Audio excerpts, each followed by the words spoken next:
Hello everyone, আসসালামু আলাইকুম। আশা করি সকলে ভালো আছেন। আপনারা দেখছেন হোসেন থট সিটি এবং Hossain create YouTube channel Hossain create এবং Facebook page Hossain thought city. দীর্ঘ 10টা দিন পর আমাদের বাগানে আসলাম। আসলে বাগানে আসা হয় না, প্রচুর পরিমাণে অন্য কাজে ব্যস্ত। পেয়ারা বাগানে বিশেষ করে সবজি খেতে অনেক দিন আসা হয় না।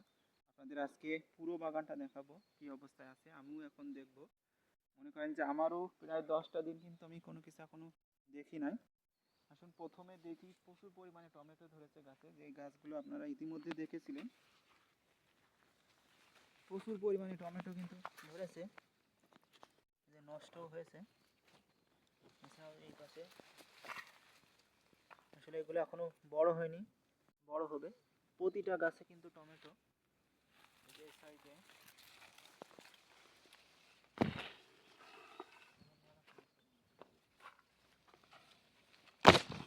ছোট্ট একটা গাছে দেখতে পাচ্ছেন কি সুন্দর টমেটো হয়েছে। এগুলো কিন্তু একেবারেই অর্গানিক, এখানে কোনো কীটনাশক ব্যবহার করা হয়নি, এখনো বড় হবে। এছাড়াও একটা ভিডিওতে আপনাদের বলেছিলাম যে আমাদের বাগানে কিন্তু লিচু গাছ আছে। এই যে দেখতে পাচ্ছেন লিচু গাছের কাটিং কিন্তু এখানে রোপণ করা হয়েছিল। সে কাটিংগুলো কিন্তু দেখতে পাচ্ছেন কতটা তরতাজা, পাতা ছাড়ছে। এই যে এই সাইডে শীতের সবজি পালং শাকের অবস্থা তো একেবারে কাহিল, একেবারে নষ্ট হয়ে গেছে। পালং শাকগুলো একেবারেই নষ্ট হয়ে গেছে, দেখতে পাচ্ছেন ফুল চলে আসছে, এগুলো খাওয়ার উপযোগী আর নেই। তারপরেও খাওয়া যাবে, এই যে এই পাতাগুলো খাওয়া যাবে। এখান থেকে কিন্তু প্রচুর পরিমাণে আমরা পালং শাক খেয়েছি এই সিজনে, এখনো কিন্তু প্রচুর পরিমাণে আছে এই সাইডে।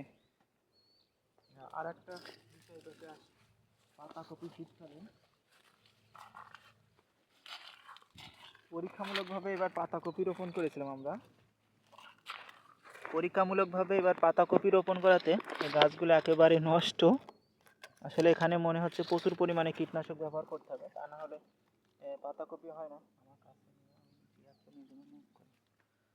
আসলে দেখতে পাচ্ছেন পাতাকপি এটি গুটি হয়ে গেছে, অর্থাৎ তারপর দেখছেন চুংড়ি হেরেছে, কি অবস্থায়।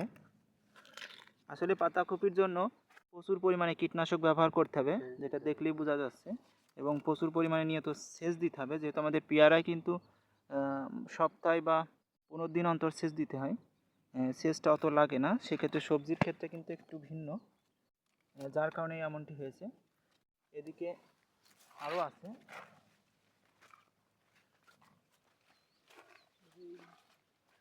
প্রায় সবগুলোই নষ্ট হয়ে গেছে, দুই একটা ভিতরে গুটি আসছে। এই যে এইগুলো এগুলো একটু বড় হচ্ছে একদমই।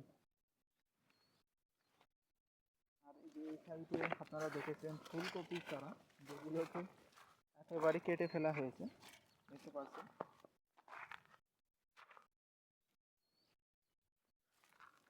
এই চারাগুলো আসলে ফুলকপি ধরেছিল, তবে বড় হয়েছিল। আব্বু আগে চলনে মনে করেন যে আগে থেকে কেটে ফেলে দিয়েছে। তাছাড়া এই যে এদিকে টমেটোরা রোপণ করেছিলাম, ছোটো ছোটো গাছে দেখুন কেমন টমেটো হয়েছে, এগুলো এখনো বড় হবে। যে সাইডে প্রচুর পরিমাণে ধরেছে, প্রতিটা গাছে প্রায় টমেটো ধরেছে।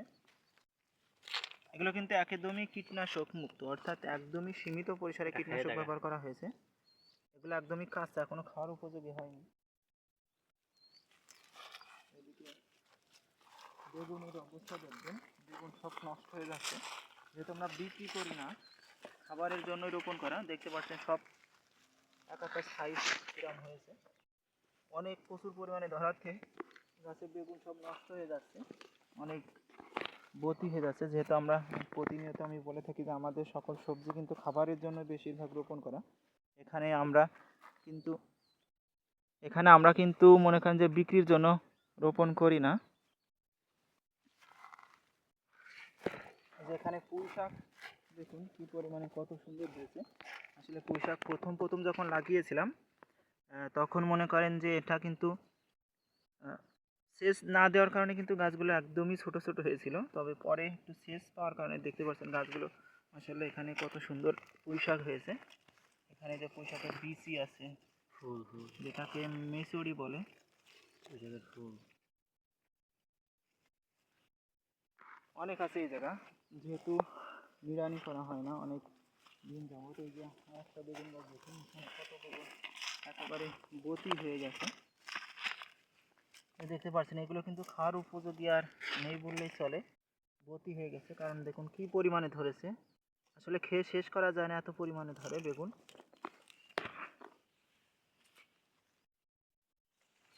এদিকে এই যে এই ব্যক্তিটা আমরা দিয়েছিলাম 5.5 মিনিট ভাতির চারা, সেটি কিন্তু একেবারে একদম ছোট অবস্থায় রয়েছে, এখান থেকে আর তুলিনি কারণ গাছ খুবই কম।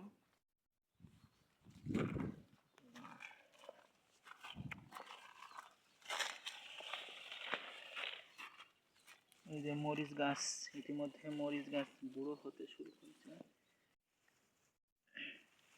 এখান থেকে কিন্তু আমরা এই সিজনে প্রচুর মরিচ পেয়েছি। এছাড়াও প্রচুর পরিমাণে কাঁটা বেগুন দেখুন, এই যে এই জায়গা আছে, এই যে সবচেয়ে সুস্বাদু বেগুনের ভিতরে এই কাঁটা বেগুন। আর বেশিরভাগ আমাদের এই বেগুনগুলোই খাওয়া হয়, সেজন্য ভাঙর বেগুন অর্থাৎ কালো বেগুনগুলো থেকে গেছে। দেখতে পাচ্ছেন এখানে কি পরিমাণে দেখুন, এই যে আসলে এগুলো একদমই ফ্রেশ।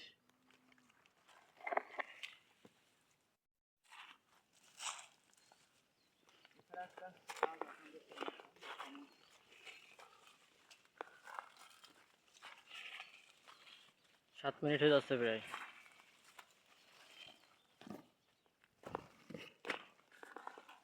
সবজি সিম গাছ রোপণ করেছিলাম একেবারে শেষে, তাই এত সুন্দর সিম ধরেছে